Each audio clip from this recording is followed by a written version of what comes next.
In a shocking twist of fate, the most powerful and ruthless king from a dystopian world is reborn as a helpless newborn in a medieval isekai realm. The moment he opens his eyes as a newborn, he finds a man and woman smiling down at him like proud parents. They're staring at him with love in their eyes, saying how he looks like both of them, and celebrating the arrival of their newest family member. The father, Reynolds, decides to name him Arthur and immediately tries to get the baby to call him Papa. The mother, Alice, laughs and says he's still way too young for that. While the two of them goof around with their new child, Arthur is just lying there confused. He has no clue who these freaking people are or why they're acting like they're his damn parents. If they're telling the truth, then that means he died in his old life and somehow got reborn with memories intact. Gazing up at the starry night sky, Arthur can hardly believe that after his countless victories and ruthless world domination, the Supreme Being has reduced him to a feeble infant. It's humiliating, and the worst part, he has to burp like a baby now, and the secondhand embarrassment is unreal. It's not that he hates this new life. His parents are caring and they seem genuinely happy to have him, but that doesn't change how uncomfortable he feels. Diapers are annoying, and there's always this nagging fear that someone might try to hurt him while he's helpless, so the only thing he can do to stay on guard is to clench his tiny fist. Reynolds sees this and smiles, thinking it's adorable. He slips his finger into Arthur's little hand and calls Alice over to show her how much their son loves him. Arthur, meanwhile, is still struggling to move, and in the middle of all that effort, he accidentally poops himself. Now his mom has to deal with it, and his shame hits so hard that he almost tears up. He just wants this absurd dream to be over, but it's not a dream, it's real. And this is the new life he's stuck with. Still, things take a strange turn when Arthur notices something unusual. Reynolds suddenly uses magic to boost his strength. Just like that, his body surges with power, and then Alice steps in, using healing magic on him like it's second nature. Arthur's never seen anything like it. Magic didn't exist in his world, so watching it happen right in front of him is fascinating. He wants to understand it, but for now he knows he has to grow up first. Later, Reynolds heads into the forest and takes down a beast using his strengthening magic. Not long after that, a few of his friends show up to hang out. Back to our baby hero, since there isn't much else for him to do, he starts analyzing everything around him. He pays attention to every little detail and soaks in as much information as possible, because if there's one truth that holds across every world, it's that knowledge is power. Reynolds eventually returns home after his hunting trip, and Arthur finds himself wondering whether this society allows everyone to carry weapons. If that's the case, then it must mean the outside world is dangerous enough to make it necessary. That only confirms to him that he needs to get stronger fast because adapting is his only option. There's so much he wants to ask, but his body isn't ready for that yet. Still, in the middle of all this frustration, there's a part of him that feels happy. His new parents give him moments that feel pure, something his old life never allowed. In his previous world, Arthur never even had the luxury of sleeping peacefully. Assassination attempts came with a job, and every night was another risk. But now, for the first time, he feels something close to peace, and little by little, he gets used to it. After days, weeks, and perhaps even months pass, Arthur learns to crawl, and the first thing he does is head straight for a mirror, just to check how handsome he looks. Once he gets used to moving around and has full control of his body, he starts sneaking out of bed whenever his parents aren't watching, and his destination is always the library. He picks up books one by one, eager to learn more about this world. That's how he finds out that the continent he was born into is called Dystopian. Dystopian is made up of 3 kingdoms: the Dark Kingdom, where the dwarves live, the Eleanor Kingdom, hidden deep within a forest and ruled by elves, and finally the Sapien Kingdom, where humans reside, including Arthur himself. Although Arthur's nation is a monarchy, its throne is inherited, unlike his previous world where power could be seized by killing the reigning king. Once he's got the basics down, Arthur shifts his focus. He wants to understand magic, so in a surprisingly cute way, he reaches up and pulls a book on the subject from the shelf. The further he reads, the more he starts comparing this world to his old one. His past life was more advanced, more industrial. This one is simpler, but the presence of magic, or as this world calls it, mana, changes everything. According to the book, mana isn't something just anyone can use. It's passed down through generations and only appears in about 1 out of every 100 people. There are only 2 main forms: augmenting, which enhances the body with mana, and conjuring, which enables one to project and manipulate energy in endless ways. While reading, Arthur recalls the healing magic his mother used earlier, and it clicks. She's clearly a conjurer. According to the book, everyone with mana has a mana core, and most spellcasters only learn to tap into it around puberty. Once they master that, they can become full-fledged mages. Arthur thinks it sounds an awful lot like the concept of Kai, something he knew well in his past life. Yet he remains skeptical about whether this arcane knowledge will serve as an effective weapon for him. Still, he decides to try, so he focuses and channels whatever remnants of his Kag he thinks he still has, and just as he starts feeling something shift, Alice swoops in out of nowhere, picks him up like the precious baby she believes he is, and takes a good look at him. At first, Arthur panics, thinking she's caught on to what he was trying to do. But no, it's worse because she announces that he's pooped himself, and the stench confirms it. As Alice takes him to get cleaned up, Arthur lies there in silent agony.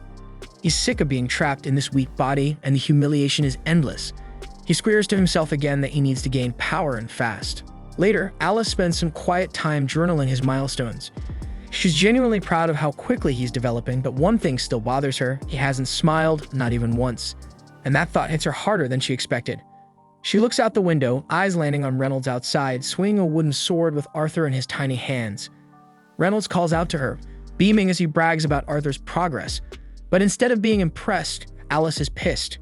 She storms outside and scolds him loudly, saying it's way too soon for their son to be handling weapons. Reynolds tries to explain, but it's no use. Alice doesn't want her baby playing soldier just yet. In contrast, Arthur absorbs every detail of the scene, using his parents' interactions as a framework to comprehend the complexities of marriage, though he begins to wonder if perhaps in this strange new world, women might be the ones really in charge. Later that day, Alice takes Arthur to the market, and everything there blows his tiny mind. Every corner, every sound, every item feels like a brand new piece of information, especially when half this stuff didn't even exist in his old world. He even gets to witness magic being used up close, and that alone makes the whole trip worth it. Then on the way home, as sleep gradually overtakes him, Arthur reflects on how much his family has supported him. They finally make it back home, and Alice carries Arthur straight to his room. On the way, she talks softly about how proud she is whenever he sneaks out of bed just to read, or how curious he gets every time they go to the market. She's convinced he inherited those traits from Reynolds, and she chuckles to herself, saying he might grow up and run off to explore the world. But deep down, she hopes he gets to live a quieter, safer life. That evening, Arthur sits nearby and watches Reynolds practice magic in the yard.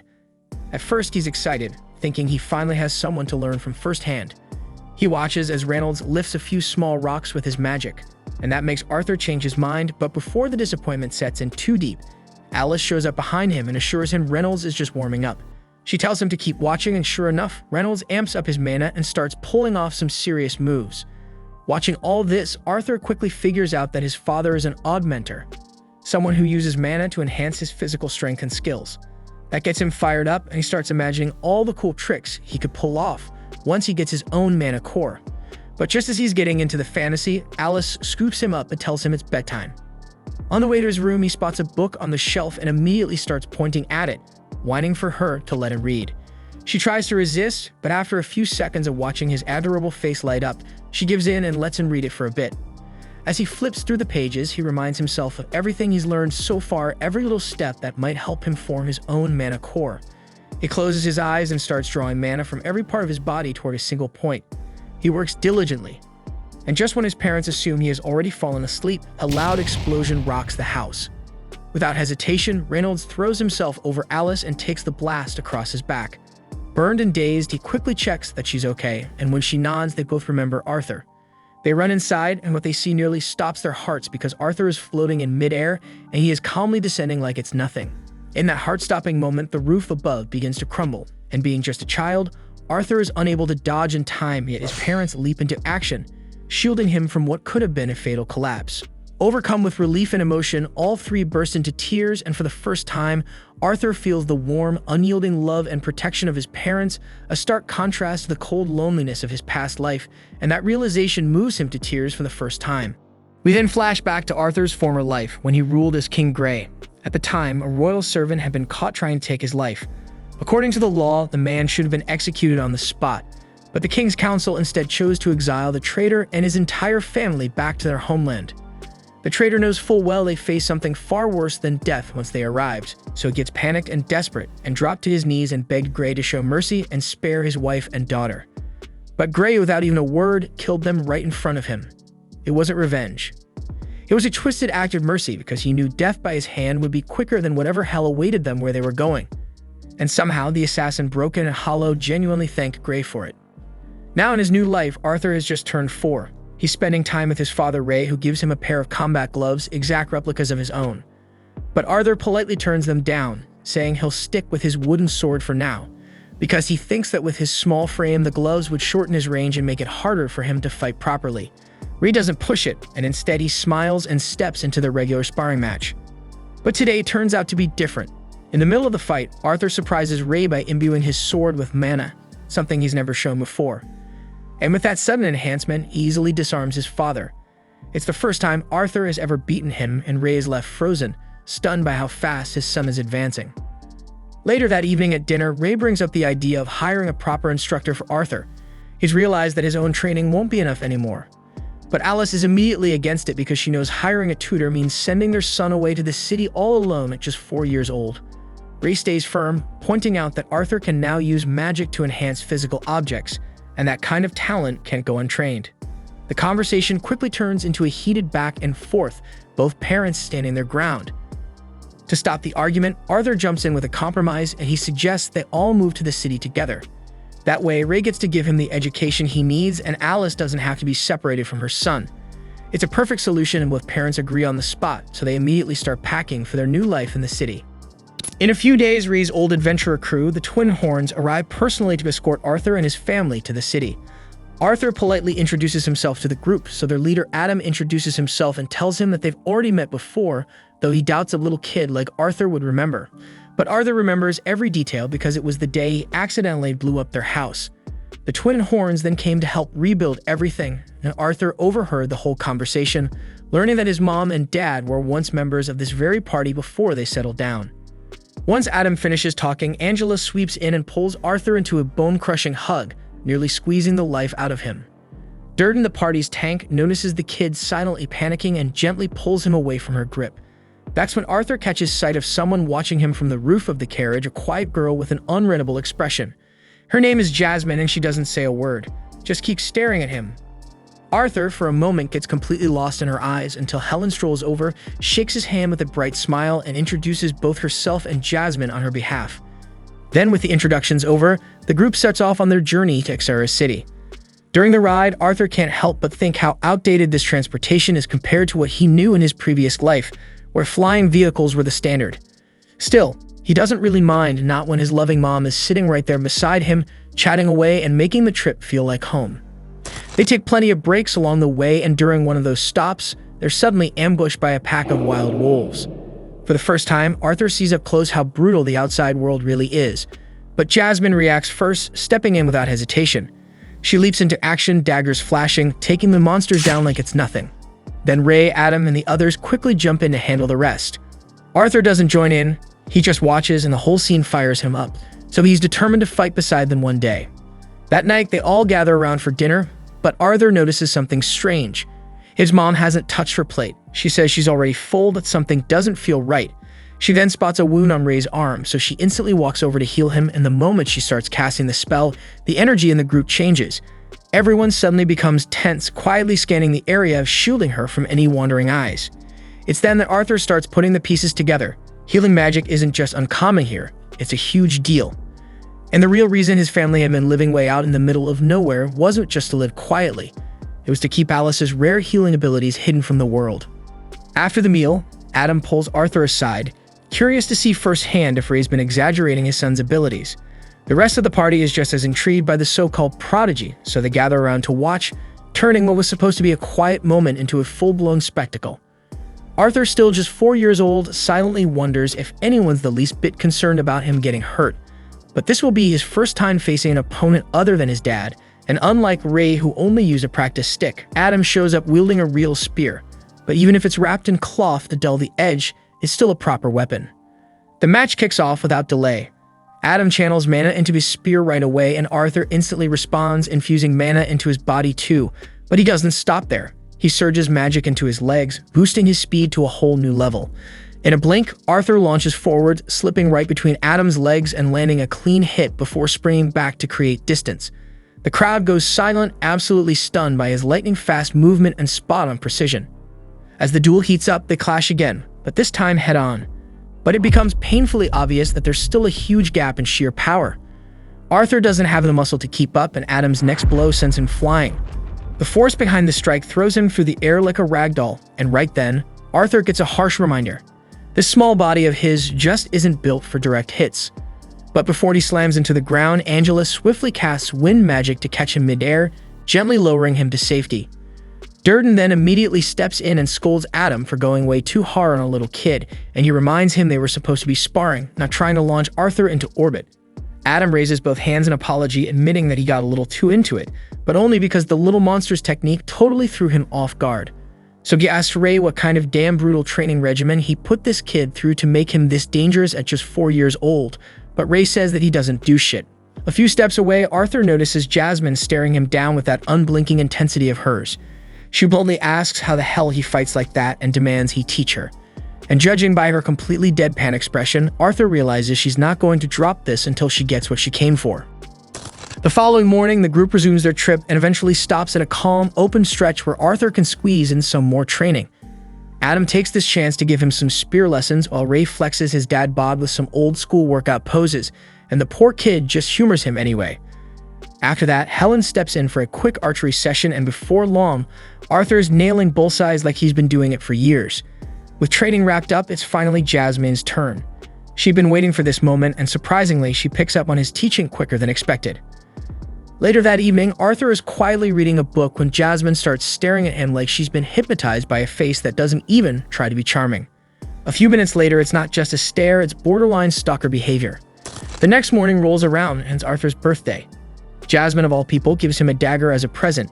To everyone's shock, especially the other girls, she even goes out of her way to explain how to properly use it. Adam, being the only single guy in the group and having clearly had enough of this rom-com moment, loudly declares that it's time to hit the road. That's when Alice calls Arthur over, but just as she does, she clutches her stomach and clearly looks like something's wrong. Arthur sees right through her weak smile and asks what's going on, but she brushes it off, insisting she's okay, even though the way she says it doesn't convince him one bit. As they continue on, their peaceful journey is suddenly interrupted by a full-on bandit ambush. Without wasting time, everyone hops off the carriage and braces for a fight. Then a hail of arrows rains down, but Angela steps up and throws up a magic barrier to protect them. Arthur then peers outside and quickly realizes they're surrounded from all directions. Meanwhile, the bandit leader, who frankly looks like his head got squashed into a cube, orders his crew not to kill the women and children because he plans to sell them all for a nice chunk of change. The bandits then charge with zero hesitation, and though Alicia is visibly shaken, she tries to keep Arthur calm. Then, before the attackers get too close, Durden blasts a few of them back, and Ree meets them head-on, knocking thugs out left and right. One nearly lands a blow on Ray, but Helen's arrow intercepts him straight through the chest.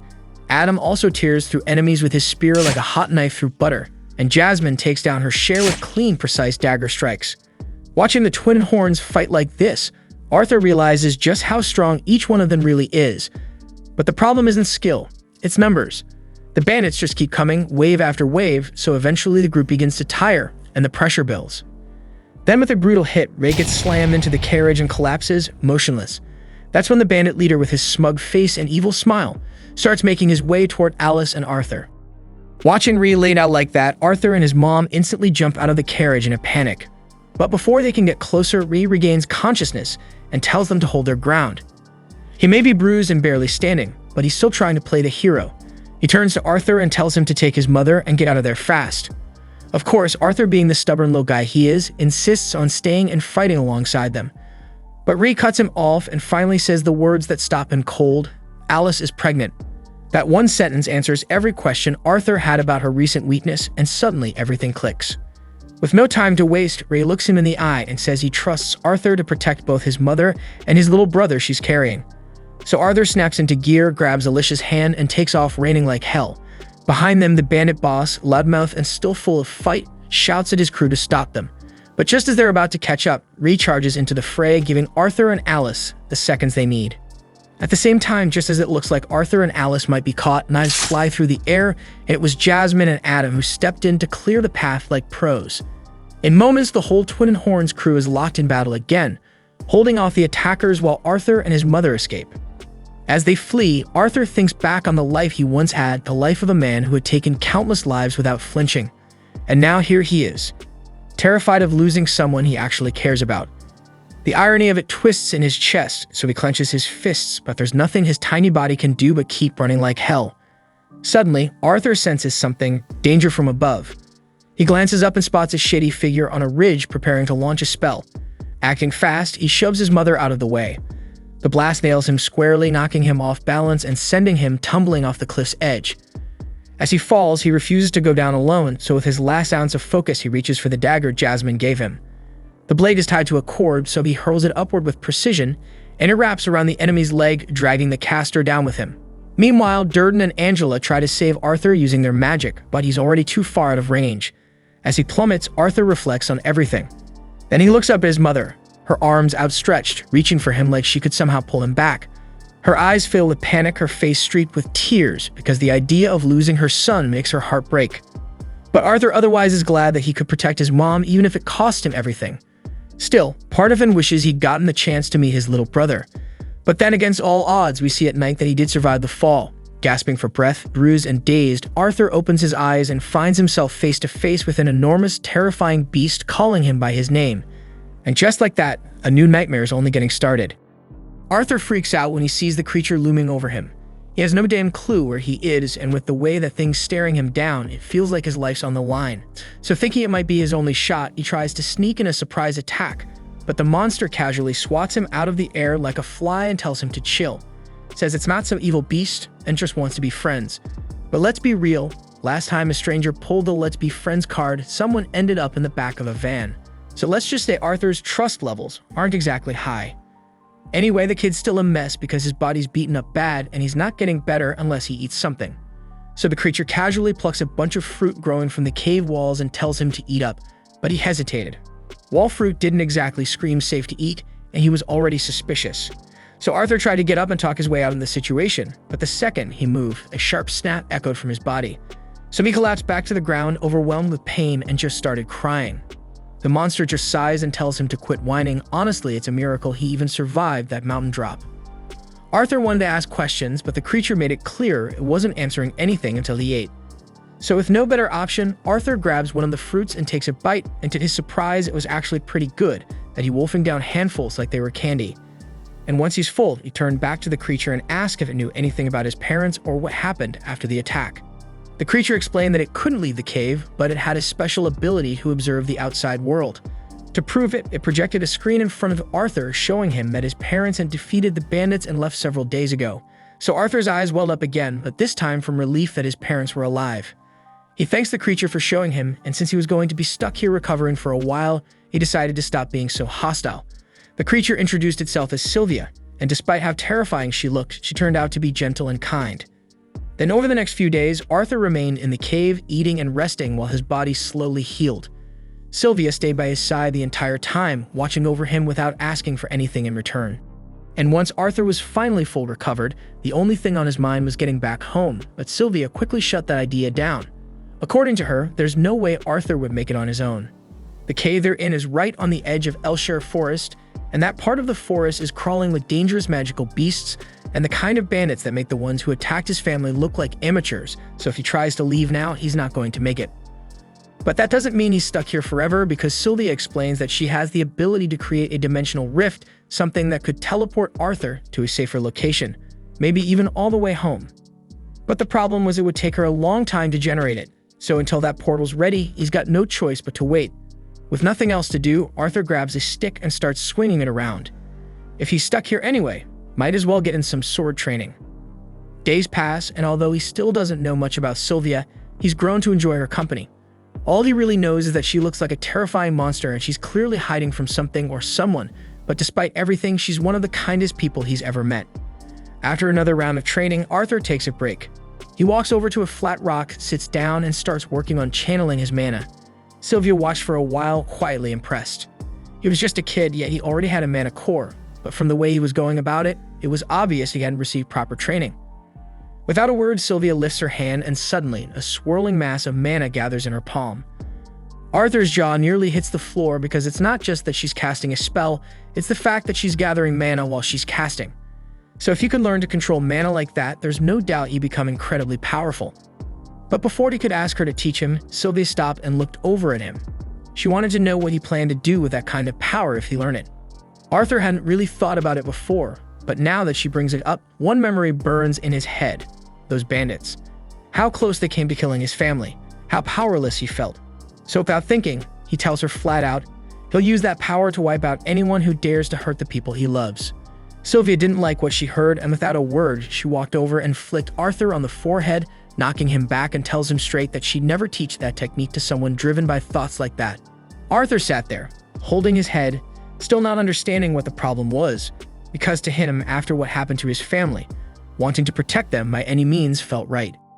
Sylvia wants to make something clear, so she gently presses a single finger against Arthur's forehead and calmly tells him she could just as easily crush his skull with it or touch him with care like she just did.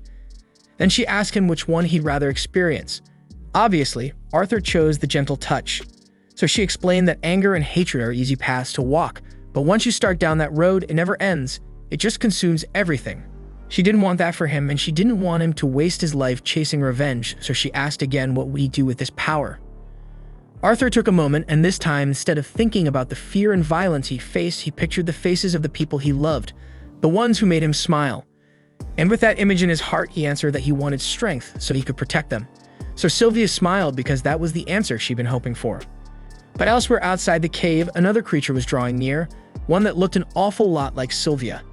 It had been tracking her, and now was close. Back in his old world, Arthur had been a king, but not in the way most people imagine. The senators held the real power, and he was just their weapon. A pawn used to wage wars and silence enemies, and that life had left him hollow because he hated being used like that.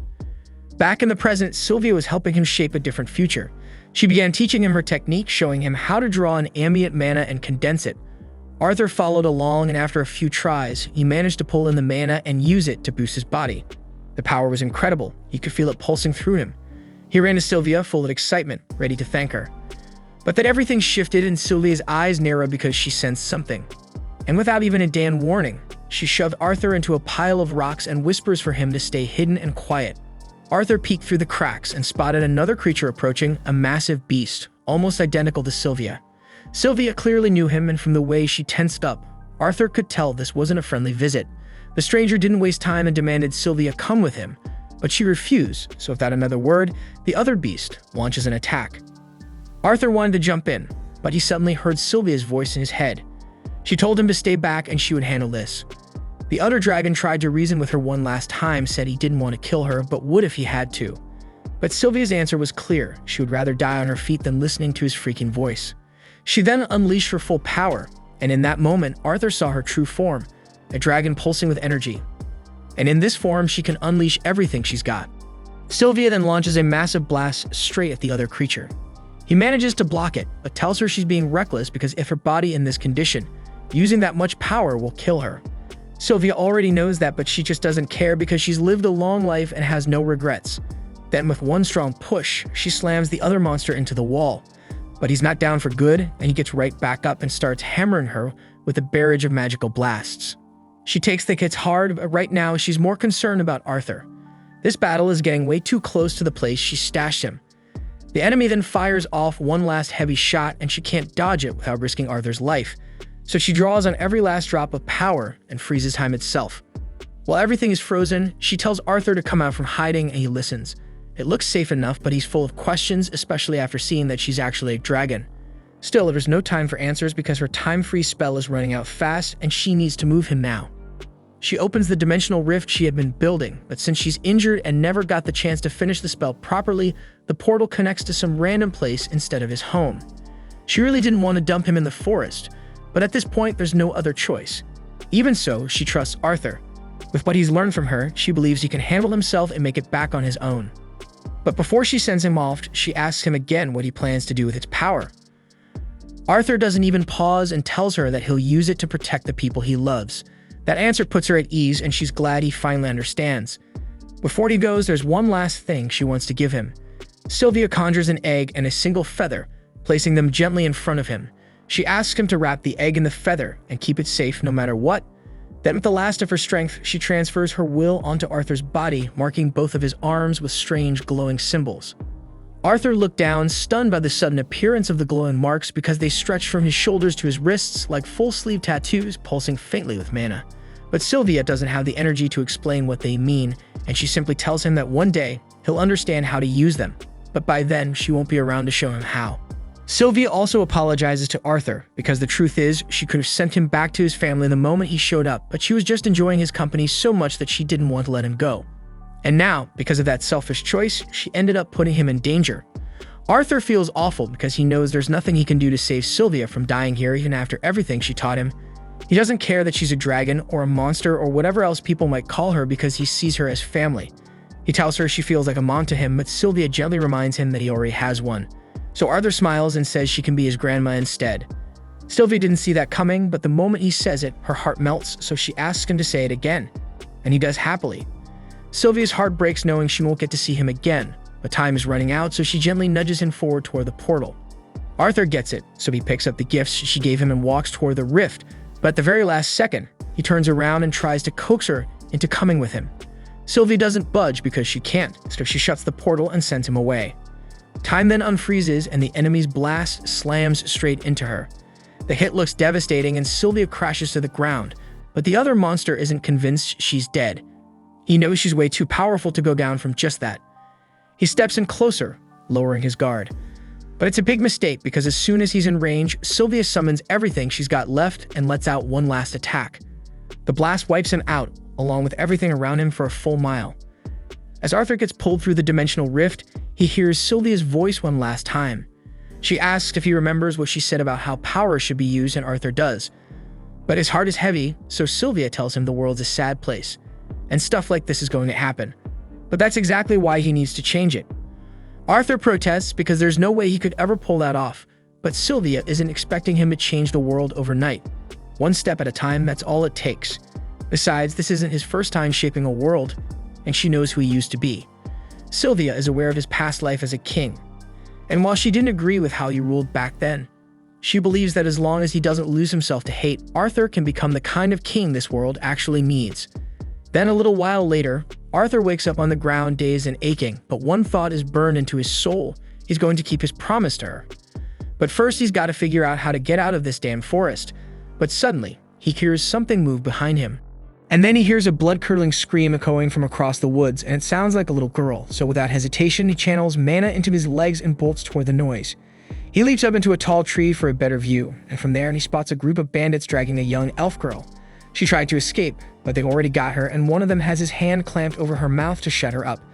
And since she's an elf, they're planning to sell her on the black market for a huge profit once they leave the forest, so they tie her up and toss her into the back of their carriage like cargo. Watching all this shit, Arthur is hit with flashbacks, memories of the moment he and his family were attacked by bandits too.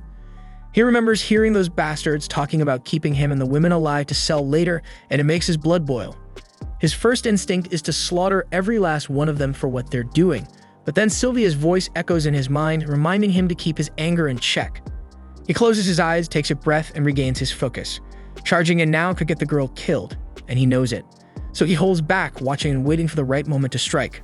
Once the bandits all pile into their carriage and start heading out of the forest, Arthur silently follows, sticking to the shadows.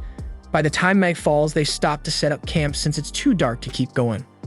Arthur sits nearby, hidden, still debating whether he should trail them until they reach a town or just take them out here.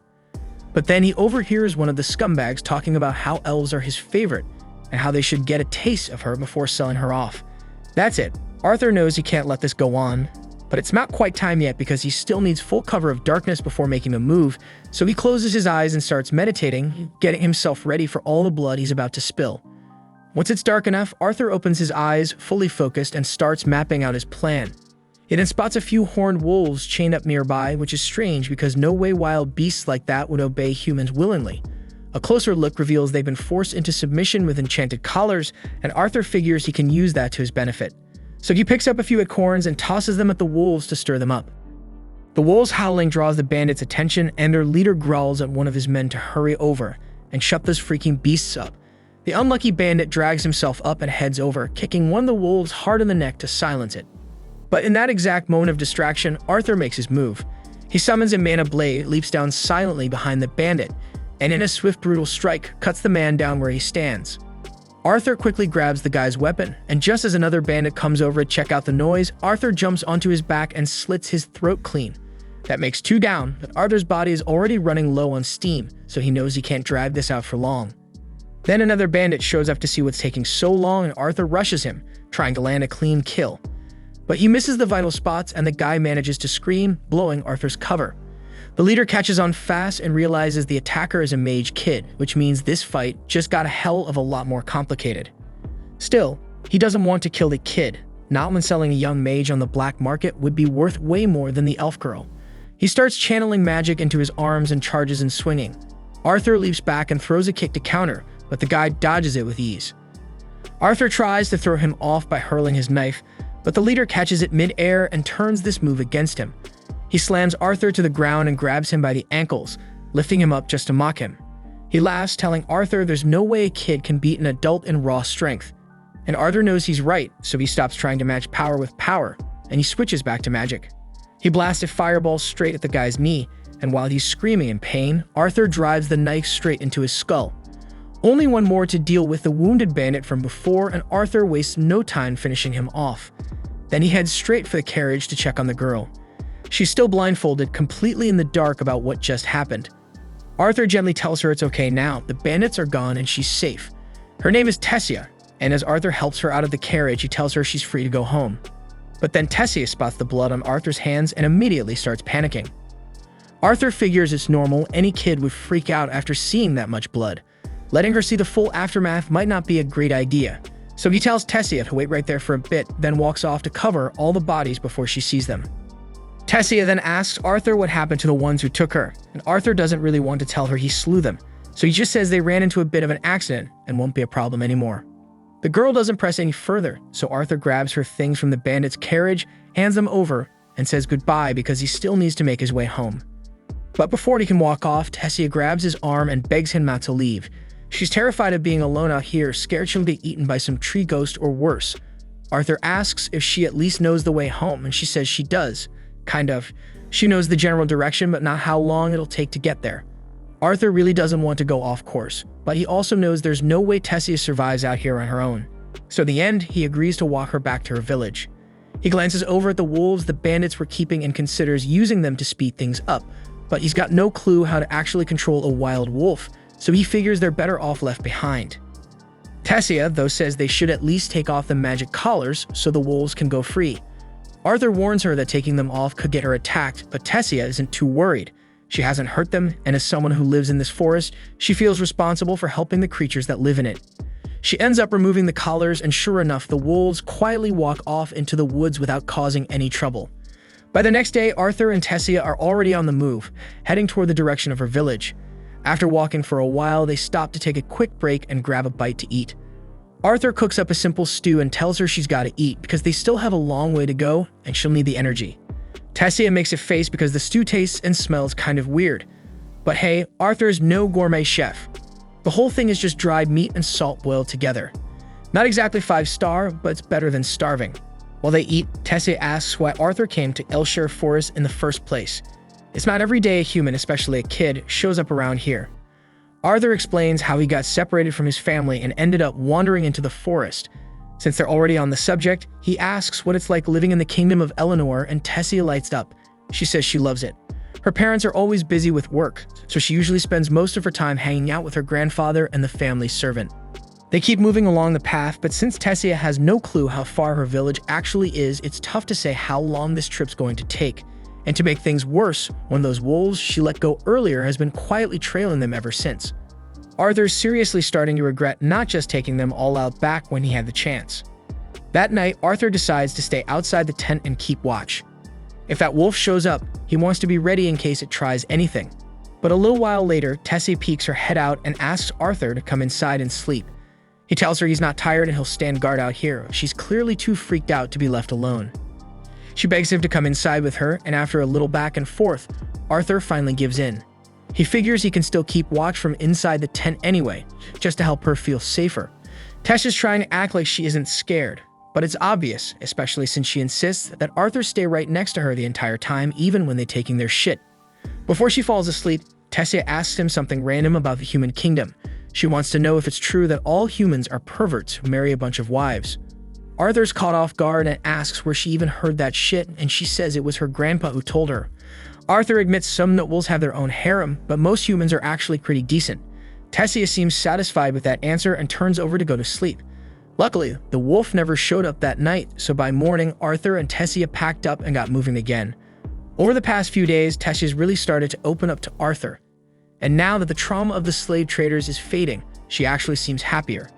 Still, she's totally useless in the wild. She can't even cross a small creek without help, so Arthur ends up having to carry her across like a sack of flour. Then out of nowhere, Arthur clutches his chest in pain. It hits him like a wave and he has no idea what's happening. Tessia freaks out and runs off into the woods to find some herbs that might help. But Arthur's pretty sure this isn't some random sickness. He props himself up against a tree, barely holding it together, and that's when the same wolf from before shows up. Arthur immediately tenses up. If it attacks now, he's completely screwed. Just as things start to look bad, Tessia comes running back with the herbs and Arthur warns her to keep her distance in case the wolf lashes out. But instead of attacking, the wolf casually walks up and drops a dead pig right in front of him, then turns around and walks away. Arthur just stares, totally thrown off. Tessia guesses that maybe the wolf was just trying to say thanks for letting it go free. That evening, Arthur and Tessia set up camp and sit down to enjoy some roasted meat by the fire. It's a major upgrade from the bland stew they had earlier, so Tessia's loving it. While she was out searching for herbs earlier, she also found a few mushrooms. She offers some to Arthur, but in hindsight, he really shouldn't have eaten the random forest mushrooms because now he's dealing with the worst case of diarrhea imaginable. After Arthur's done practically dying in the woods, he's exhausted and ready to crash on the spot, but Tessia keeps talking to him. She starts going on about how her grandfather used to read her storybooks about the human and dwarven kingdoms. Ever since then, she's wanted to visit them, but the elders never let her because elves generally don't trust other races. Somewhere in the middle of her story, Tessia realizes Arthur isn't listening at all. He's clearly too wiped to focus, so she gently covers him with a blanket and quietly wishes him good night.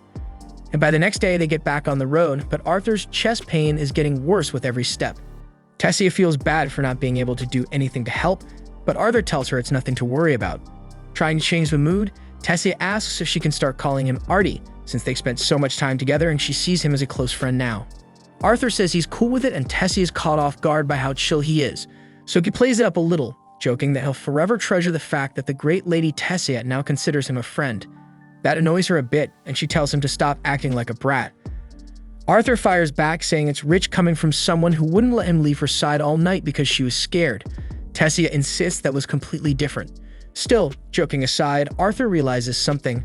Tessia is actually the first real friend he's ever had. Not just in this world, but even in his past life, he never had anyone get this close.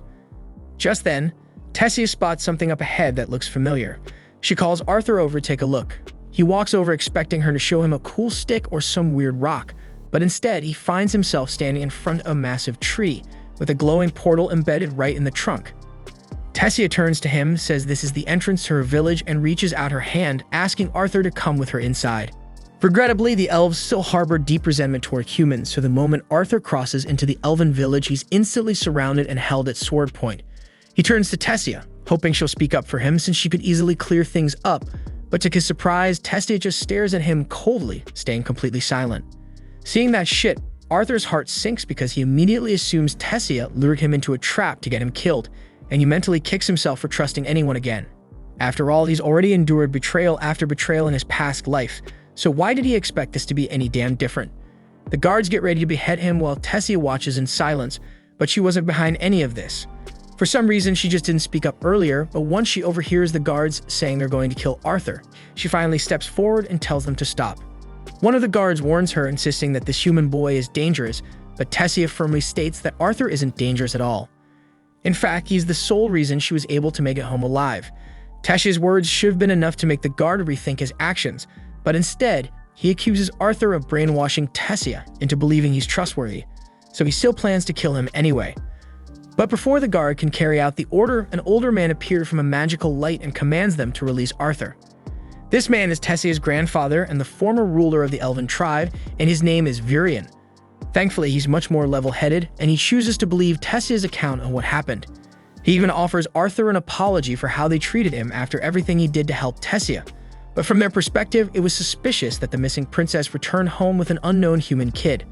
Arthur's relieved to hear he won't be executed, but he's also shocked to learn that Tessia is royalty because she never mentioned it once during their entire journey. They spent days traveling together, yet she apparently didn't think it was worth bringing up. Right then, Tessia's mother and father appear, having been informed that their daughter had returned safely. Tessia runs into their arms, overjoyed to see them again. And if Tessia is a princess, that means her parents are the king and queen of Eleanor.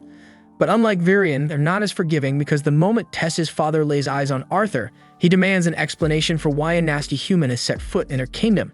So he immediately orders the guards to seize Arthur and execute him without delay. However, no one moves a muscle. Tessia's father may be the reigning king, but Virion already told the guards to leave Arthur alone, and nobody dares defy Virion. Virion then steps forward and informs the king that Arthur is the boy who rescued Tessia and escorted her home safely, so they can't treat him like a common criminal. Tessia also demands that Arthur be welcomed into their palace as an honored guest, but her father hesitates since allowing a human to enter the elf kingdom, let alone the royal castle, is strictly forbidden by tradition. But rather than endure a tantrum from Tessia, he reluctantly agrees to grant Arthur the respect of a proper welcome. Now that the misunderstanding has been cleared up, everyone prepares to return to the castle. But before they leave, Virion quietly tells Arthur that he wants to speak with him later in private. Arthur feels a bit cautious around Virion, sensing just how powerful the old man truly is, but he doesn't have much time to dwell on it because Tessia grabs his arm and excitedly pulls him along to show him around. It's Arthur's first time setting foot in the Elven Kingdom, and he's completely captivated by how different everything looks compared to the human lands. But the deep prejudice against humans is still painfully obvious because every elf they pass stops what they're doing to stare at Arthur as he walks alongside Tessia toward the palace. Still, no one dares say anything offensive, since Arthur has officially been declared a royal guest. Tessia is the only one treating him warmly, but in the back of his mind, Arthur keeps wondering why she waited so damn long to speak up when the guards were about to execute him. Suddenly, the sharp pain in Arthur's chest returns, worse than before, but he still doesn't understand what's causing it. Once they arrive at the castle, Tessia is welcomed by her attendants, and she orders them to look after Arthur with kindness and respect, regardless of his human status. With that settled, she turns to Arthur and asks if he'd like to come play with her. But Arthur tells her he first needs to speak with her parents because he figures they'll want to hear exactly what happened to Tessia and how they managed to get back home. They all then make their way to the audience chamber, with Tessia tagging along since she refuses to be left out. And since they're about to have a serious conversation, Tessia suggests bringing in some treats to enjoy while they talk. It feels more like a casual tea gathering now, but there are still important matters to discuss. Tessia's father then takes the opportunity to formally introduce himself. His name is Alduin, the reigning king of Eleanor, and his wife's name is Muriel, and his father is Virion. Arthur then presents himself modestly as a simple boy hailing from a humble village in the kingdom of Sapin, fully acknowledging that someone like him, a human, would typically never be granted permission to enter Eleanor, much less stand before the royal family, so he expresses his deep gratitude for their hospitality. Alduin raises his eyebrows, impressed that Arthur speaks with such maturity despite his young age, but more critically, he demands a thorough explanation of what transpired with Tessia and how she ended up missing. Arthur proceeds to recount the entire ordeal, describing how he became separated from his family during a raid by bandits and ultimately found himself lost within the elven forest, though he deliberately omits his encounter with Sylvia inside the cave. He continues explaining the moment he crossed paths with Tessia, clarifying that he stumbled upon her as she was being abducted by slave traffickers. Alduin's face twists in fury at the revelation that humans dared attempt to sell Tessia into slavery, but Arthur calmly points out that elves too have participated in the slave trade, so it isn't a crime exclusive to humans. Setting that aside, Virion turns to Arthur, asking how exactly he managed to free Tessia from the slave traders, and Arthur simply explains that he eliminated them all. At this, one of the guards erupts in disbelief, shouting that there's no conceivable way a mere child could have taken down slave traders alone, but Virion swiftly silences him, warning him to hold his tongue unless he wishes to forfeit his position. Arthur shows no signs of deceit, leading Alduin to reluctantly state that he believes him. Now that everyone is clear on the events, Arthur takes the opportunity to present a request. As he already mentioned, he ended up stranded in the forest after the bandit attack, so he politely asks if they would assist him in returning home. Alduin clenches his jaw in outrage at the boldness of a human asking the elven royal family for a favor, but considering Arthur went out of his way to escort Tessia safely home, it's only right they repay his kindness. Furthermore, if Alduin refuses, he'll inevitably have to face Tessia's inevitable tantrum, something he's not eager to endure. Eventually, he sighs and agrees to help Arthur, but explains that the teleportation gate leading back to Sapin is sealed and can only be activated once every 7 years during the summit of the 3 tribal leaders. Since the last summit took place 2 years ago, Arthur will have to wait an additional 5 years before the portal becomes usable again.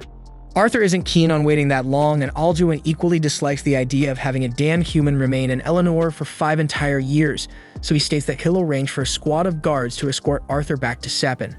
He wants Arthur gone as soon as possible, but since it's already quite late, he allows Arthur to stay the night in the castle and depart the following morning. Arthur expresses his gratitude to Alduin for agreeing to help him return home, though the ache in his chest is intensifying and Virion quietly takes note of Arthur's condition. A short time later, Arthur's room is prepared inside the castle. He finds himself soaking in a bath, yet the throbbing in his chest keeps worsening, leaving him anxious that something serious is happening to him. After finishing his bath, he steps out onto the balcony to breathe in some fresh air, hoping it might ease the discomfort. The cool air offers a bit of relief, but he knows he needs to get to the bottom of this pain before it escalates into something dangerous. As Arthur gazes upward, he spots Tessia alongside her parents standing on the balcony above, and watching them together stirs thoughts of his own family. He still has no damn idea whether Rhea and Alice survived the ambush by the bandits, but he trusts in their strength because they've always been tough, so surely they managed to escape somehow. Even so, he deeply wishes he could talk to them right now. At that moment, Tessia notices Arthur below and senses that he looks troubled. Once she finishes her conversation with her parents, she goes to find him. When she finally reaches Arthur, she apologizes for the cold way her father treated him, but Arthur assures her that it doesn't bother him. He understands why Alduin would act that way after all decades of conflict between elves and humans have left deep scars, and it's only natural he'd struggle to trust a human, especially one connected to his daughter. Speaking about parents makes Arthur reflect again on how distant he feels from his own, and confesses his fear that they might not be happy to see him. After all, the entire reason they went on this journey was for his sake. Maybe he'll blame him for everything that happened. He also holds himself responsible for failing to protect them during the bandit attack and for getting separated. But before he can spiral deeper into guilt, Tessia grabs his face and shakes his head gently. She doesn't know much about Arthur's parents, but if they're anything like hers, she's sure they'll be overjoyed to see Arthur again when he finally makes it home. At that moment, the hallway lit up with dozens of brilliant fireflies, and surrounded by the glowing lights, Arthur found himself trying to remember the smiles of his parents. Ever since he had been reborn into this world, they had never once given him any reason to feel unloved. So why was he suddenly afraid that they'd despise him after everything that had happened? He had allowed the scars from his past life to cloud his thinking and fill him with doubt for quite some time now, and he had even gone so far as to suspect Tessia might betray him earlier, but looking at her now, all he could see was a pure-hearted girl who would never harm her friend. Suddenly, Arthur sensed something flying straight toward Tessia, so he caught it instantly and powered up his mana, ready to strike at whoever had attacked her. But to his astonishment, the one who had launched the attack was none other than Virion. Arthur couldn't believe Virion would stoop so low as to attempt to harm his own granddaughter, but Virion calmly explained that he'd never intended any harm to come to Tessia, because the objects he had thrown were nothing more than a few fireflies, harmless even if they made contact. Still, he admitted he was impressed by Arthur's lightning-fast reaction and counterattack. Virion's reason for pulling this stunt was simply to test if Arthur had truly possessed the strength he claimed to have used to defeat the slave traders, and it was clear now that Arthur had been completely honest. Tessia then hurried over and pleaded with Virion to stop teasing Arthur, but that wasn't the real reason he'd come here. He had noticed something peculiar about Arthur earlier, and he wanted to test it out with a friendly duel to gauge Arthur's true abilities. Virion then conjured a sword for Arthur using magic and gently lifted Tessia out of harm's way so she wouldn't get injured. Arthur accepted the challenge, sprinted forward, and swung his blade at Virion, but Virion was simply too quick. Even after Arthur infused his steps with mana to enhance his speed, he still couldn't catch up to Virion. Just when Arthur thought he finally spotted an opening, Virion shattered his sword effortlessly with the palm of his hand. A fragment of the broken weapon flew straight toward Tessia, so Arthur threw the remains of his blade to intercept it, shielding her.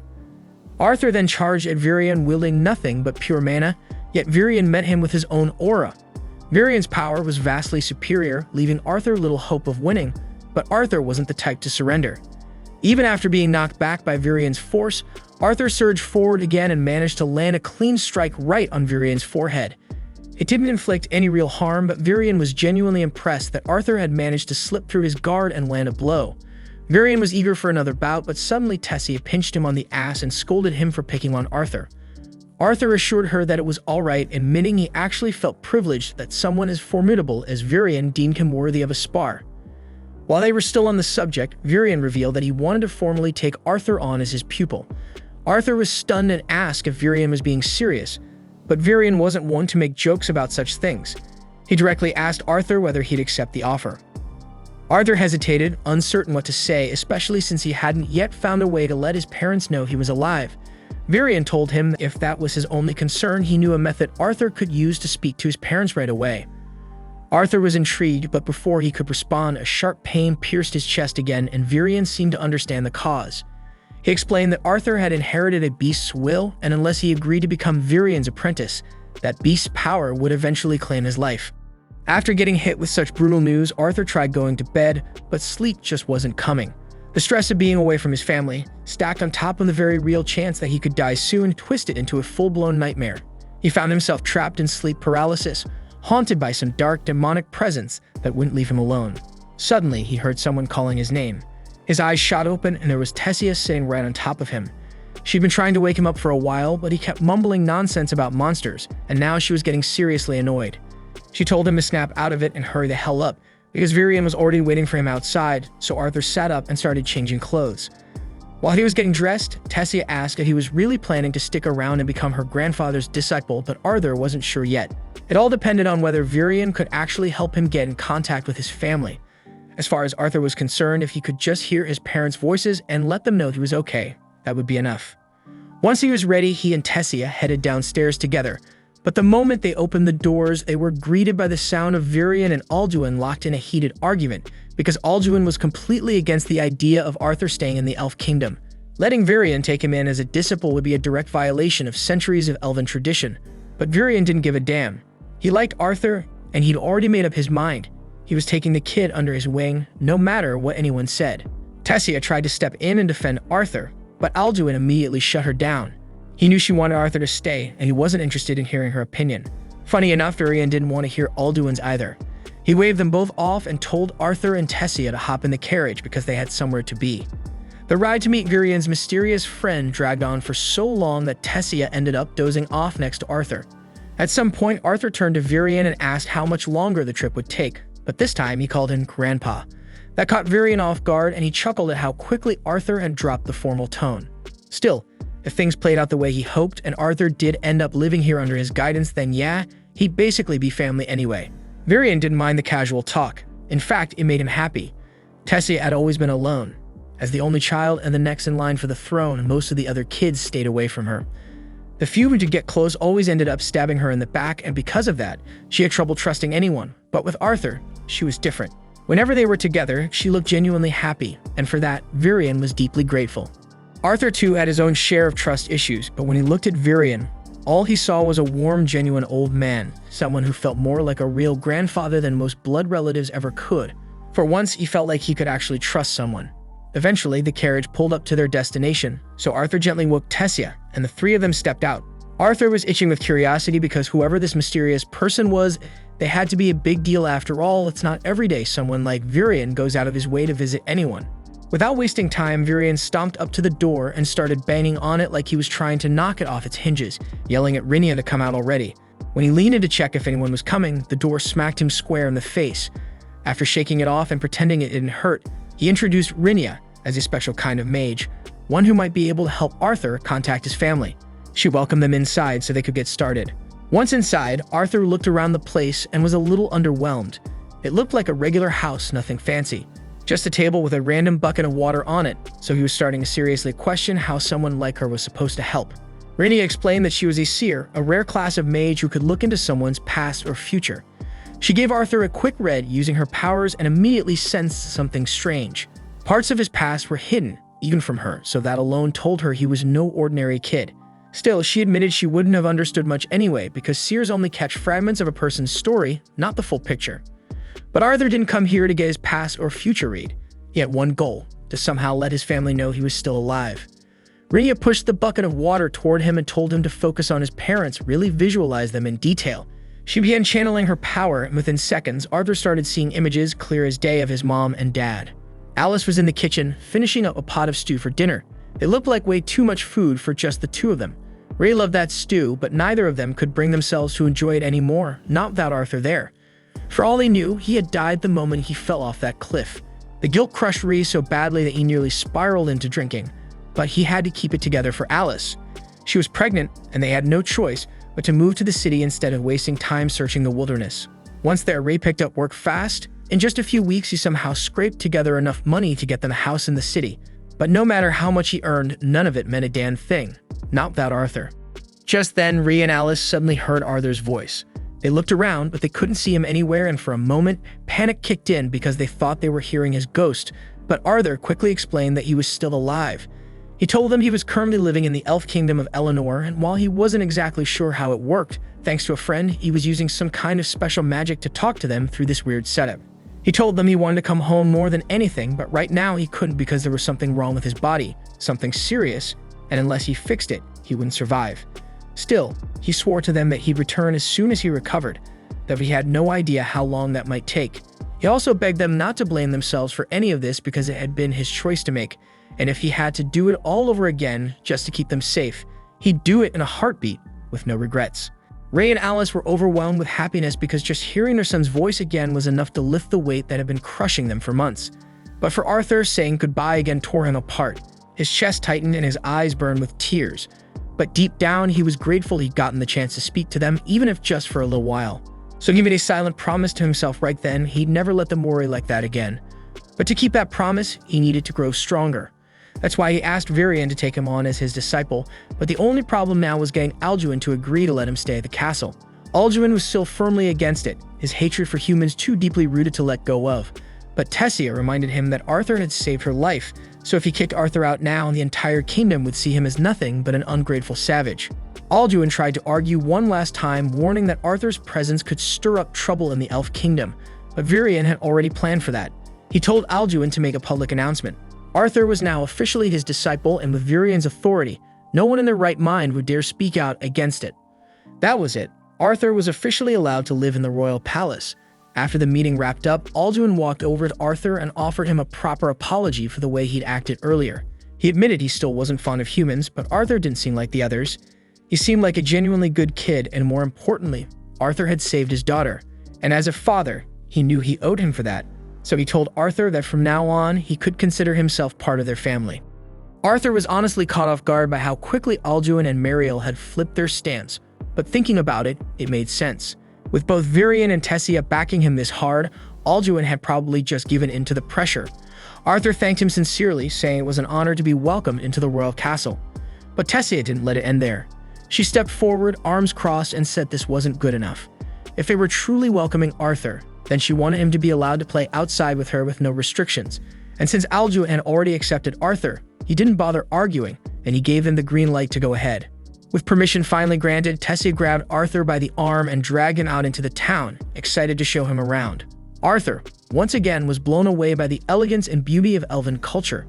Tessia knew this part of town like the back of her hand, and she told Arthur there was a snack shop down the road that sold some of the best treats around. But it was crazy popular, so if they didn't hurry, everything would be sold out. She tugged his arm to get him moving faster, and Arthur followed along with a smile. But just as they were picking up speed, Arthur accidentally bumped into another kid on the street. It was a simple mistake and nothing major, but the kid immediately went off, yelling about Arthur's disgusting human germs getting all over him. Arthur had to stop himself from laughing. He was standing right there, and this little punk had the nerve to run his mouth like that, especially when he was well within punch range. Tessia stepped in and told Arthur to just let it go because it wasn't worth making a scene over something so small. Normally, Arthur would have listened. He would have taken the high road and walked away, but that the brat Ferrith took it a step further. He looked right at Tessia and said she shouldn't be hanging around trash like Arthur, and that she should be spending her time with someone worthy like him. Ferrith was clearly from some noble bloodline, and it was obvious he thought way too highly of himself. Arthur figured if the guy was going to act like a clown, then he might as well be treated like one. So he smiled, pretended to be impressed, and purposely mispronounced his name as Phoebich. Ferrith instantly lost it, so Arthur casually apologized, acting like it was a slip-up. He told him he'd make sure to show the proper respect next time they crossed paths, and turned to walk away with Tessia. But Ferrith wasn't letting it slide. Arrogant as he wasn't completely stupid. He knew damn well Arthur was mocking him, and he wasn't about to let that kind of disrespect go unpunished, so he challenged Arthur to a duel with his precious family honor on the line. Arthur stared at him in disbelief because he couldn't believe the guy was actually dumb enough to ask for a real fight. Tessia stepped forward, clearly annoyed, and told Ferrith that even if he was some big-shot noble, this had gone too far. Ferrith brushed it off, saying it was perfectly normal to challenge someone to a duel if they insulted your name. But Tessia reminds him that Arthur is now the student of Virion, and only a fool would willingly pick a fight with the apprentice of the most powerful man in the kingdom. Still, Ferrith was full of himself. He said there was no way he could lose to a human. Then he turned to Arthur and said that if he refused the duel, it would be a disgrace to Virion's name. Arthur is still trying to wrap his head around everything because back in his old world, a duel usually meant someone wasn't walking away alive. So watching some rich kid casually throw around challenge threats like it was recess just didn't compute. But judging by the smirks and chuckles coming from the adults nearby, duels around here clearly weren't death matches, just some flashy public sparring. Tessia turned to Arthur and asked if he was sure about this. Arthur nodded and he was fine with it. With that, the duel was set, and both sides got into position. As soon as it started, Ferrith charged straight at Arthur with a stick like he actually had something to prove. But as the saying goes, every genius has a plan until they get punched in the damn face. And that's exactly what happened. One clean shot later, Ferrith hit the ground like a sack of rocks, knocked out cold. His friends ran over in a panic, while Tessia, unsurprised by the outcome, calmly grabs Arthur's hand and pulls him along. She still had a long list of stuff she wanted to do today, and getting stuck in some dumb noble drama wasn't on it. The two of them spent the whole day together, checking out shops, walking through town, and just enjoying each other's company. After a while, they took a break and sat on a balcony overlooking the city. Tessia asked when Arthur's training with Virion was supposed to begin, so Arthur said it would start first thing in the morning, but there was something heavy lingering in his expression. He thought back to what Virion told him during the earlier talk about how brutal the training would be. It wasn't just going to be difficult, it was going to be hell. If you had to describe it, it'd feel like being dumped into boiling tar. And Arthur would be going through that every single day for years with no family around to support him. That's why Virion needed to know if Arthur was truly prepared, and Arthur told him yes. Even now, Arthur feels eager to begin his training despite knowing how grueling it will be, because his desire to grow stronger and shape the future he envisions gives him purpose. Tessia says she'll push herself too because she doesn't want to be left behind. But for now, she still wants to make the most of the day together, so she suggests they grab another bite to eat. Several years have slipped by and both Arthur and Tessia have been honing their skills under Virion's guidance.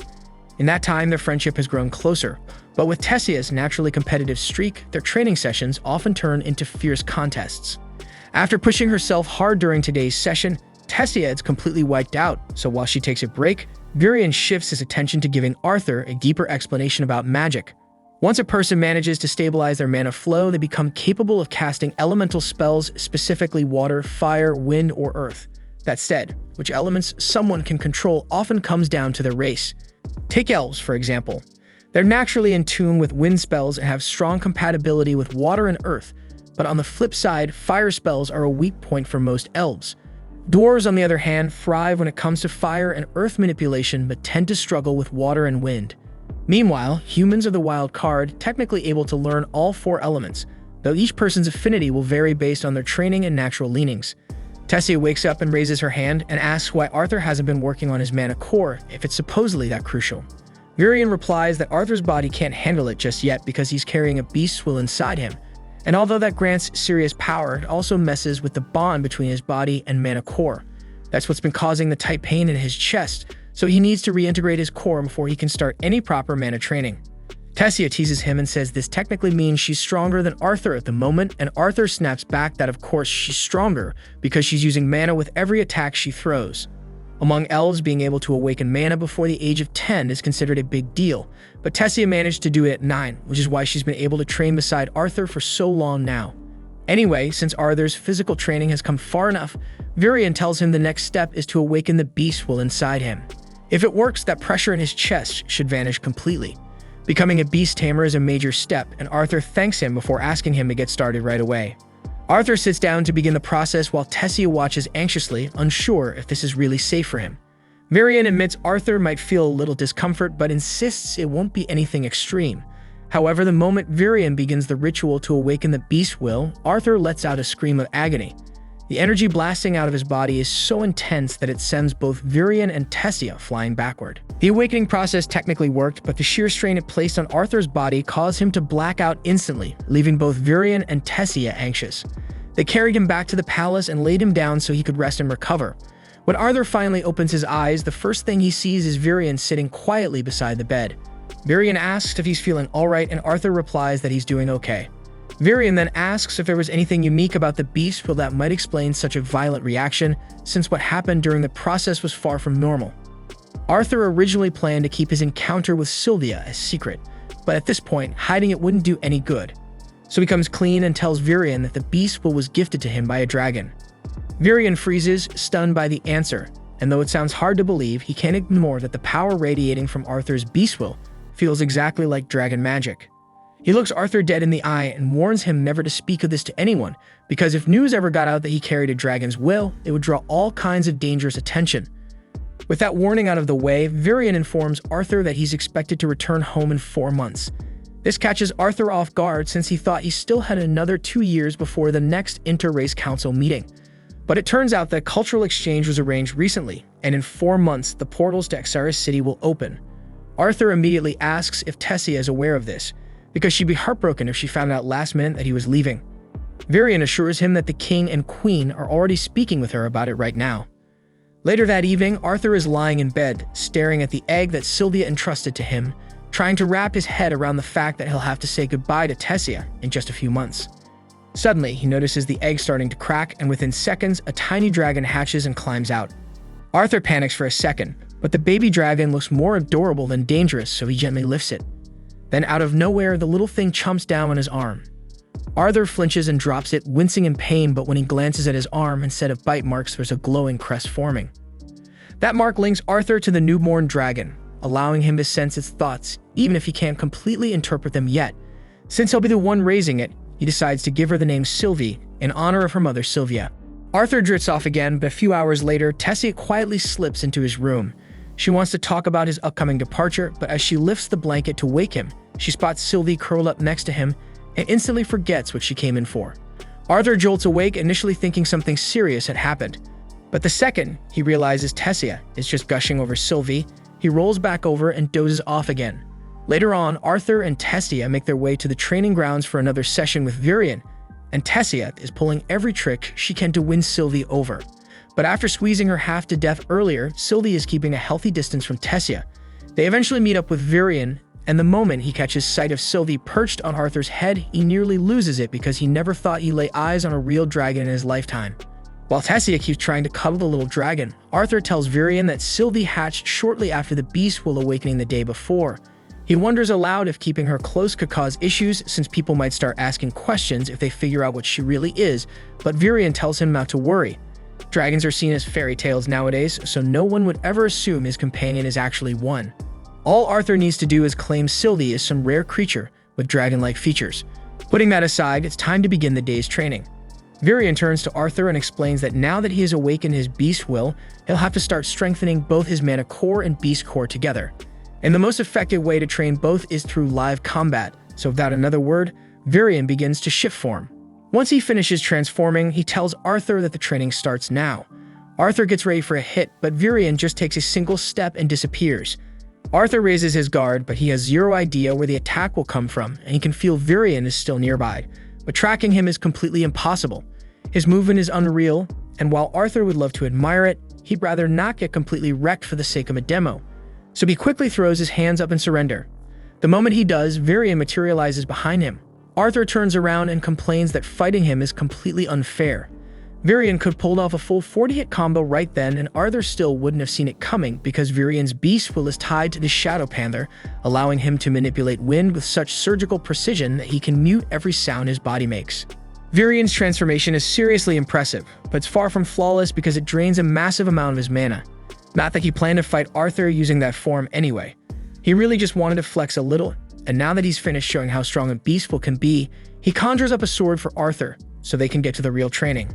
A few days roll by, and Arthur has been crushing it with mastering his beast will.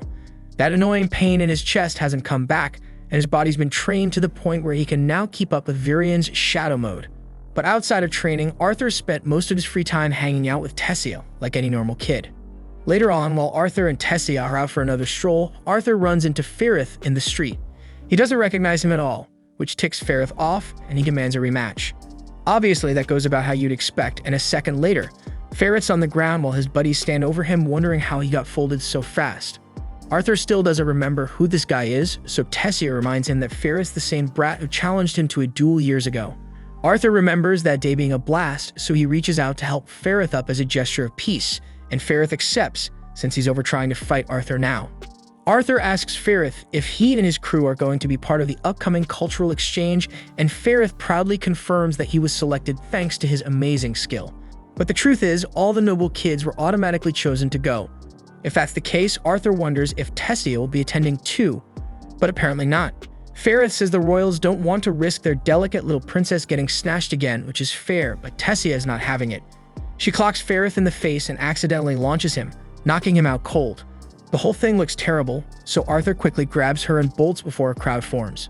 Once they're far enough away, Arthur scolds her because royalty can't just go around smacking civilians for no reason. But let's be real, because he's not exactly one to talk about violence given the life he used to live. Tessia doesn't really get why he's so upset anyway, since she's pretty sure Ferrith is still breathing. But with Arthur yelling at her like her dad, she calls him an old geezer and storms off crying. That night, Tessia is still holed up in her room, wiping her tears. Wanting to cheer her up, Arthur quietly sneaks over to her window and asks if she wants to take a walk in the woods.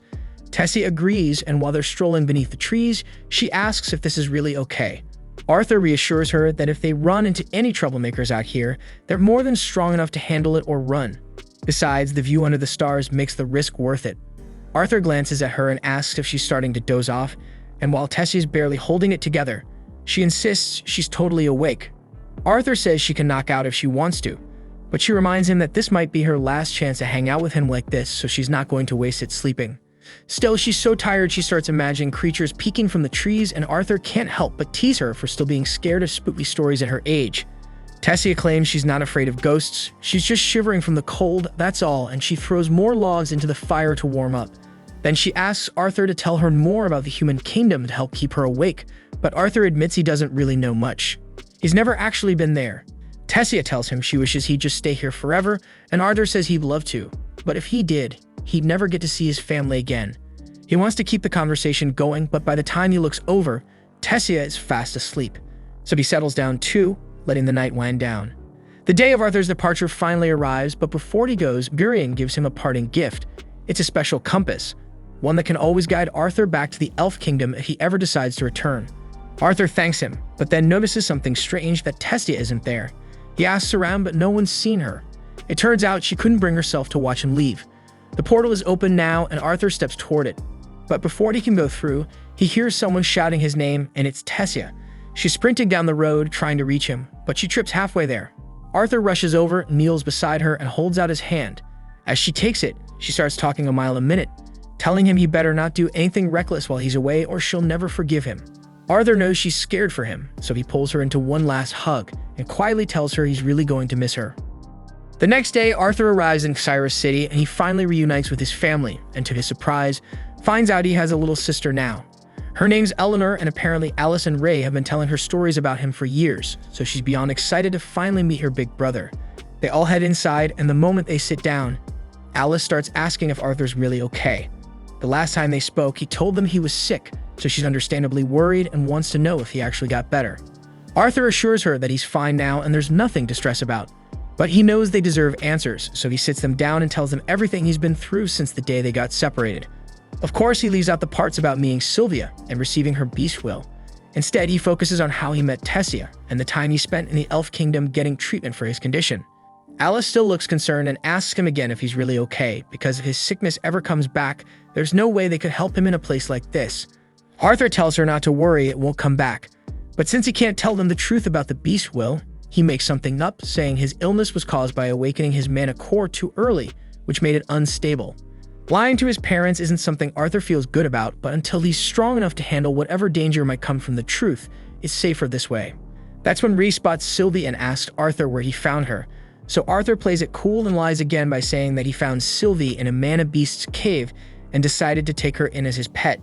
Eleanor, meanwhile, instantly takes a liking to Sylvie, and the two seem to hit it off. But still, Rhys isn't done with his questions, so he stands up and asks Arthur what stage his mana core is at now. Alice quickly scolds him for trying to challenge Arthur when he's just come home from such a long trip, but Rhys doesn't see the harm in sizing up how much his son has grown. Arthur doesn't mind the question, but before he answers, he wants to know how Ray can afford such a fancy place. Rhys laughs and explains that he works his ass hard as a security instructor at the Helsey auction house, and that his mana core has reached the dark orange stage. Arthur is genuinely impressed because orange is a pretty high-level core, and the mana core rankings go from black all the way to white, with lighter colors signifying more powerful cores. Ray's always been a bit of an oddball when it comes to mentoring, so of course he spends a ton of time training his body, but who would have guessed he'd been leveling up his mana core too? He's clearly proud of himself, so he throws the question back at Arthur and asks what stage his mana core's at. Arthur tells him he's at the light red stage, and Ray immediately starts swearing when he realizes Arthur's just one breakthrough away from surpassing him. Unfortunately, he forgot Eleanor was in the room, and now she's running around dropping every swear word he just said like candy. Ray still can't wrap his head around the fact that Arthur's almost past him in strength, and there's no way he's letting that slide. He challenges Arthur to a sparring match in the garden right now.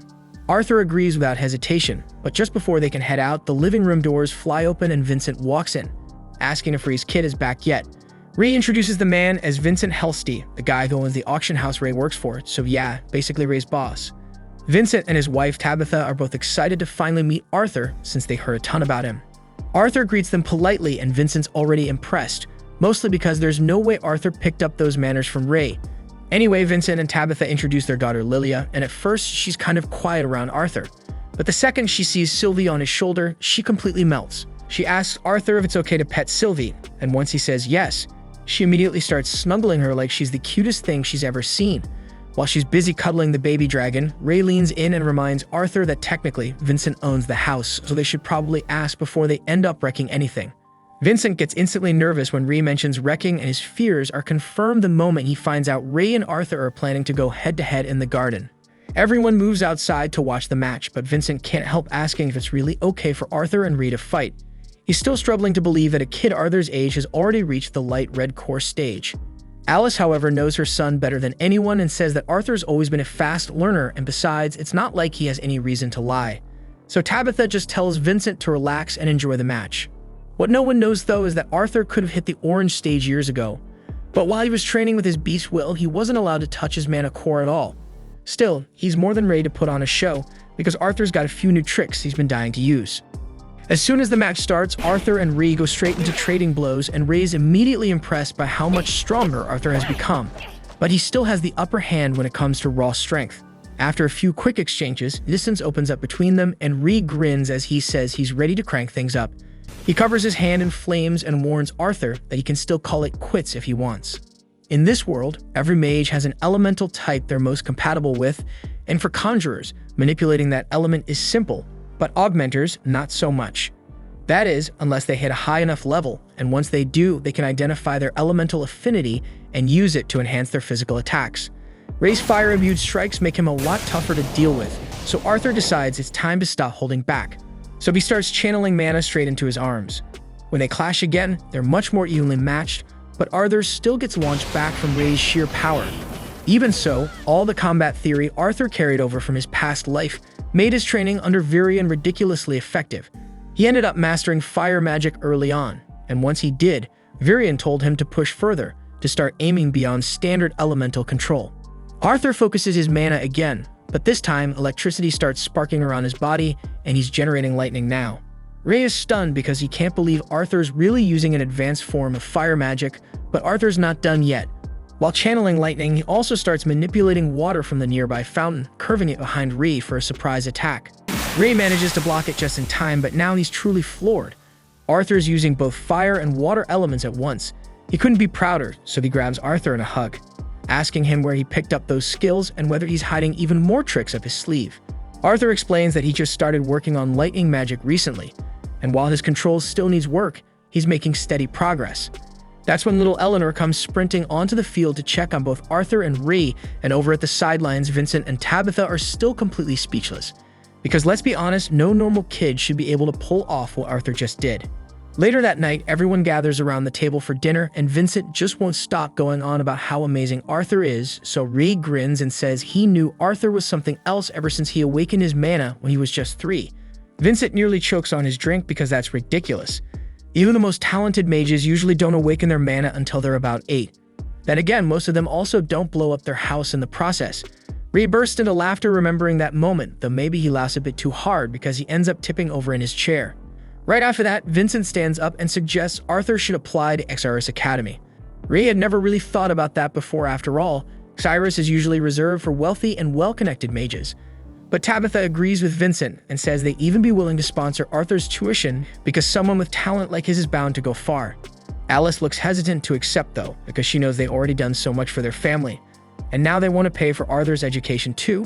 Besides, Arthur's only 8 and Cyrus Academy usually only accepts students starting at 10. But Vincent's already one step ahead. He mentions that he knows the Academy's director personally, thanks to his work, and if he speaks to her, he's sure he can get Arthur an exception. Before they can go any further, Arthur finally speaks up. He says it would have been nice if someone actually asked him how he felt before deciding something so major. He just got reunited with his family today, and he'd kind of like to enjoy that before anyone talks about shipping him off to school. Then he gets up from the table and starts walking through the hallways, though to be fair, he's still not familiar with the layout of this place. A moment later, Lilia calls out to him and warns that if he keeps walking that way, he'll end up lost in the basement. She tells him to follow her instead, and Arthur doesn't have anything else to do right now, so he goes along. She leads him to one of the break rooms where all the house staff usually hang out. Everyone there greets Lilia right away since she visits often, and even though Arthur only just arrived today, they already know who he is, mainly because he scorched the garden earlier during his spar with Ray. Arthur apologizes for the trouble, but no one seems too bothered about it. Then Lilia asks Maria if there's any duck left over, and there is, but Maria warns her to watch how much she eats, teasing that she's starting to put on weight lately. Then one of the maids lets Arthur know that Lilia tends to come down here when she's feeling overwhelmed. Her parents have been putting a lot of pressure on her to awaken as a mage, so they've been pushing her through non-stop lessons. Lilia does want to become a mage herself, but all that pressure eventually builds up, and sometimes she just needs a moment to breathe. That evening, Arthur is spending some quiet time with his parents, and are still absolutely overjoyed to have their little boy back. He may look a lot different now compared to the last time they saw him, but deep down, he's still the same kid they raised.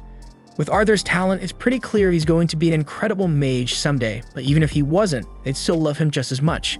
They'd love to stay up and keep talking, but they're sure Arthur must be wiped out from everything, so they get up and tell him goodnight. But before they head out though, Ray stops and brings up what Vincent mentioned earlier. He knows it might have come off as a little pushy, but everything Vincent said was out of genuine concern for Arthur's future. And just to be clear, no one is going to force Arthur to go to the academy if it's not something he wants. The next day, Arthur wakes up and hurries downstairs because some familiar faces have shown up to visit. The Twin Horns crew found out Arthur was back, so they stopped by to see how he was doing. Arthur's happy to reunite with them, but Angela is even more pumped because she immediately pulls Arthur into a giant nice hug. And after Angela finally lets go, Arthur turns to greet the rest of the group. But then Jasmine walks up and starts running her hands over Arthur's body. Yeah, it might look weird to anyone watching, but she's just making sure there aren't any lasting injuries. Once she confirms he's fine, she pulls him into a small, nice hug and says sorry for everything that happened. She's still upset that she couldn't protect him the day he got separated from the group, so seeing him alive and well is a massive relief. Not long after, everyone settles in and starts catching up. Arthur's surprised to hear that the Twin Horns spent some time out in the city of Atiston. They landed a pretty solid contract out there, but had to come back to the capital for another job. Listening to their stories makes Arthur realize just how little he knows about the kingdom of Sapin, let alone the rest of Dicathan. Becoming an adventurer sounds like an exciting way to see the world, but that also means leaving his family behind again, and he's not so sure he's willing to do that again. A few days passes, and we see Arthur in his room working on mastering his beast will, and that's when he discovers something wild, which lets him pause time, but problem is that he can only freeze things for a few seconds, and every time he does it, he's completely wiped out. He starts questioning whether pushing himself this hard for a power he doesn't even fully understand is worth it, but then he remembers exactly why he's doing this, to protect the people he loves. That's all the reason he needs, so he keeps grinding. Though before anything else, he notices Sylvie smells absolutely awful, so he grabs her and heads to the bath. She's not a fan of getting washed, but Arthur's not about to let her stink up this beautiful place. Speaking of the mansion, with how massive and high-end the Helsty estate is, Arthur figures their auction house must be raking it in. Still, he doesn't know much about how they operate. After he finally finishes giving Sylvie a good scrub, he's drying her off on his bed when his family walks in and reminds him that he could use a wash too. While he never really cared about his looks during his time in the Elf Kingdom, that changes real quick when his mom drags him off to her favorite salon. The hairdresser swears he'll make him look amazing, and honestly, he doesn't look much different afterward, just a bit of a trim, but everyone insists he looks way cooler now. Arthur's kind of puzzled why they're suddenly so invested in his looks, but then Tabitha explains she's planning to show him their auction house. Since it's such a high-profile place where even royals drop by, They couldn't have him walking in with a hairstyle that screams Jungle Boy. Since they're already in Cyrus City, she offers to show him around town, and Eleanor chimes in saying she wants to go too so she can spend more time with her big brother. Lilia feels a little left out because before Arthur came back, Eleanor used to hang out with her all the time. Still, she wants to be around Arthur too, so she doesn't make a big deal out of it. They all end up spending the day together, laughing and playing a game of ring toss near a statue. But out of nowhere, a bunch of guys suddenly toss a ring at his head and walk away like nothing happened. Arthur's left staring, completely thrown off, so he asks Lilia what that was about since those guys seem way too cocky. She tells him they're students from Cyrus Academy, and thanks to their uniforms, people around here treat them like they're nobility. Arthur's honestly disappointed because he thought he'd be able to avoid that kind of arrogance in town, but for now, he decides to just let it slide. Not long after, Arthur senses a strange energy coming from a nearby shop, so he heads over to check it out. His parents explain that it's a beast core store. Arthur is caught completely off guard because he didn't even know you could buy or sell beast cores. Back in the Elf Kingdom, that kind of thing just wasn't a thing, but apparently here in the human world, it's super normal. Tabitha goes on to explain that beast cores help boost a mage's power, and if one has a beast will inside, it could sell for up to 100 gold coins. Just to give an idea, that kind of money could keep Arthur's whole family living comfortably for over 2 centuries. She tells him their auction house will be offering some beast cores soon and says she could let him hold one if he's curious. Arthur thanks her, but he's not that interested because he's totally fine with the one he got from Sylvia. That's when Lilia suddenly pipes up and asks her mom if she can have one too, but Tabitha shuts it down instantly, because getting a beast core isn't some magic trick to make her awaken overnight, and besides, she says they're way too pricey for a kid like Lilia. Lilia keeps pushing, but Tabitha stands her ground and says that's the end of the conversation. Later, they stop by a small cafe for lunch, but Arthur can tell Lilia is still upset.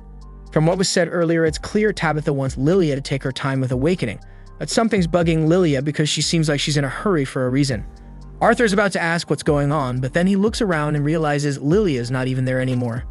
And even though she was sitting right next to her mom, Tabitha doesn't seem the least bit concerned when her daughter just wandered off down a shady alleyway. Arthur gets up and follows her trail, eventually finding her inside a magic shop. She's staring at one of the cheaper beast cores on display. With her own pocket money, she could probably afford that one. But Arthur steps in and asks if she's really sure about this, because just getting a beast core doesn't mean she'll suddenly be able to cast magic. Lilia brushes him off, saying she won't know unless she tries, so she reaches for the core, but Arthur gently grabs her hand and tells her to wait because he doesn't think this is the right move. But Lilia doesn't want to hear it from him because as far as she's concerned, he'll never get what she's going through, not when he's always been gifted.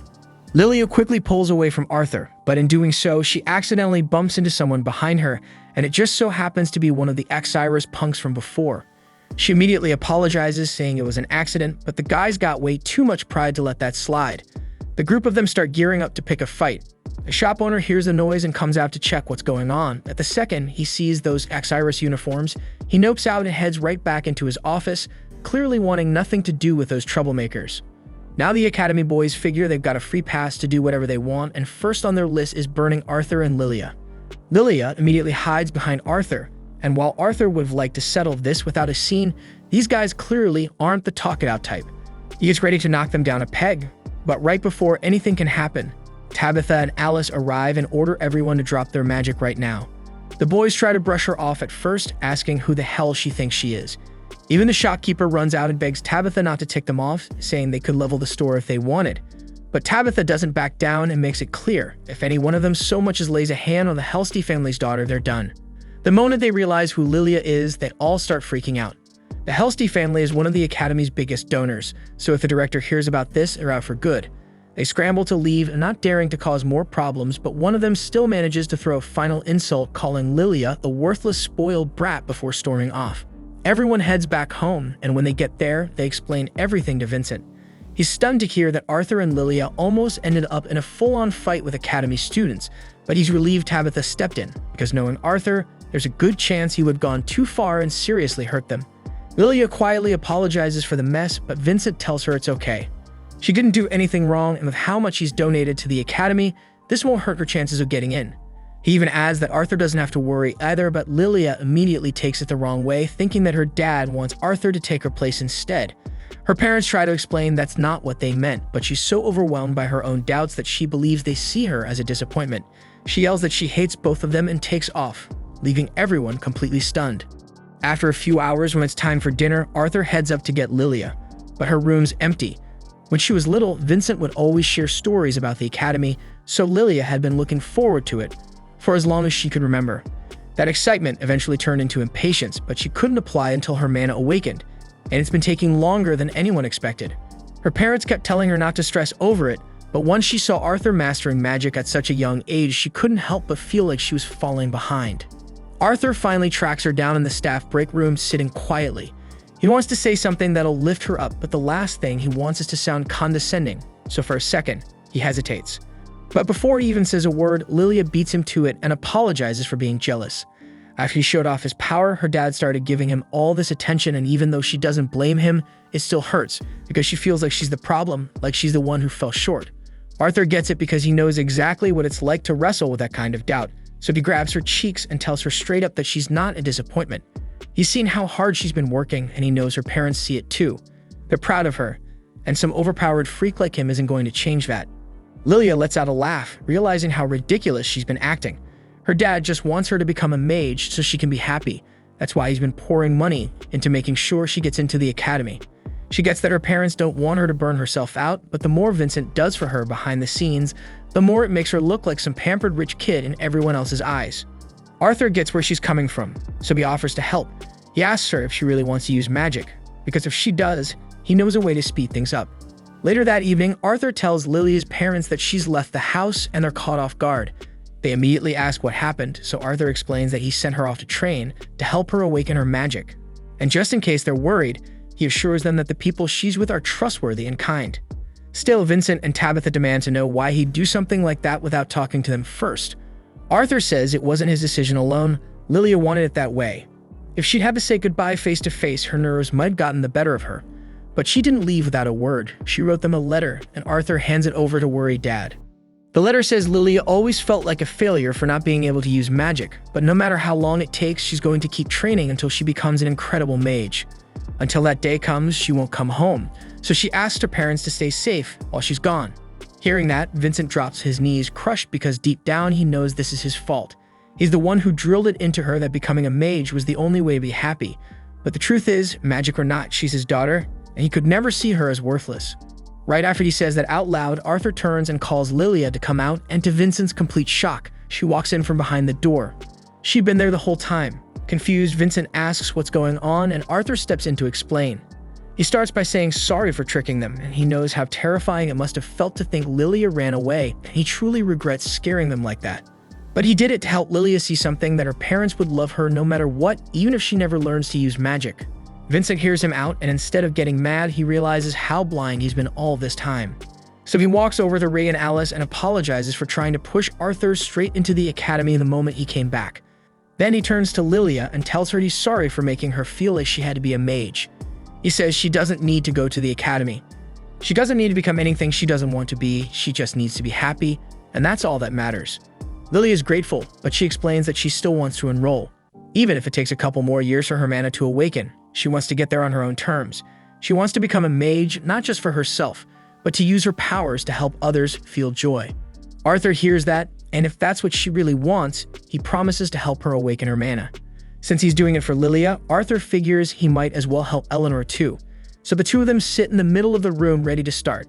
He tells them to take a few deep breaths, hold, and slowly breathe out with their eyes closed just to try and feel the mana inside them. Eleanor locks onto hers almost instantly, but Lilia is struggling to find hers. She starts doubting herself, wondering if maybe she just doesn't have what it takes, but Arthur tells her to keep going. He then places a hand on each of their backs and warns them that he's about to trigger their mana, and they might feel a little warmth. Once the process kicks in, glowing lights start to appear in Lilia's vision, and just like that, her mana awakens at last, and her face lights up with pure happiness. That's it for this video, guys. If you like this new series, leave a like for the next episode, and subscribe for more Anon content. Thanks for watching. Bye-bye.